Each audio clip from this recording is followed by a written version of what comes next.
কারা বুঝতে পারে? যারা যারা বলছে না, ভগবান বলছে না ভক্ত মামনি জানাতি। হ্যাঁ, ভগবত গীতা বলছে ভক্ত মামনি জানাতি, আমার ভক্ত আমাকে জানতে পারে, আমাকে বুঝতে পারে। সেই ধামে আমরা দুই রাত্র আমরা কি করেছি, যে যাপন করেছি। অনেক ভাগ্যবান ধামবাস, সেই চৈতন্য মহাপ্রভু যে ধাম, বৃন্দাবন ধাম, গুপ্ত বৃন্দাবন ধাম আমরা দর্শন করেছি এবং রাত্রি যাপন করেছি।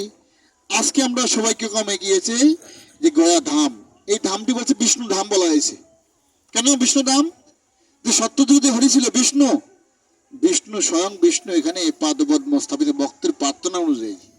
এই প্রার্থনা কি? যে এই প্রার্থনা হচ্ছে গয়াসুর।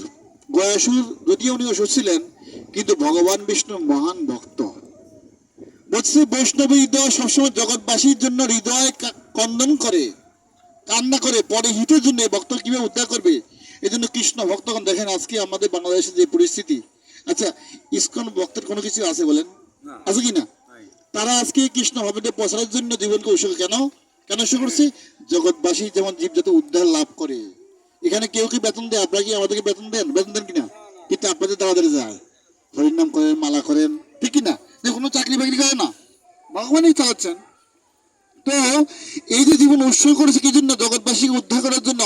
এই জগৎবাসী যদি সবাই সুখী হয়, আজকে দেখেন আমাদের চিন্ময়কৃষ্ণ দাস প্রভু, উনি আমাদের একজন অনেক সিনিয়র ডিপুটি, দেখতে যাবে খুব ছোট, কিন্তু অনেক সিনিয়র ডিপুটি, অথচ উনি কে মানে এত শাস্ত্রগ্রন্থ উনি এত মানে জানেন, এবং এত ওনার তত্ত্ব, ওনাদের ফ্যামিলিটা বলেছে এটা বৈষ্ণব ফ্যামিলি, পূর্বপুরুষের একটা বিশেষ কৃপা। সে বংশ থেকে এসে উনি মন্দিরে জয়েন করে আজকে এই সনাতন অবলম্বী আমরা যারা আছি, আমাদের জন্য কি গেছেন, জীবনকে উৎসর্গ করেছেন।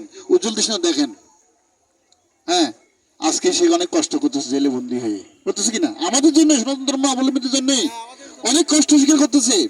কে? সেই ইসকন ডিভোটি, তাকে কোনো বেতন দেওয়া হয় না, তাই না? তো এই জন্য বৈষ্ণবী দেওয়া সবসময় কি হয়, ক্রন্দন করে।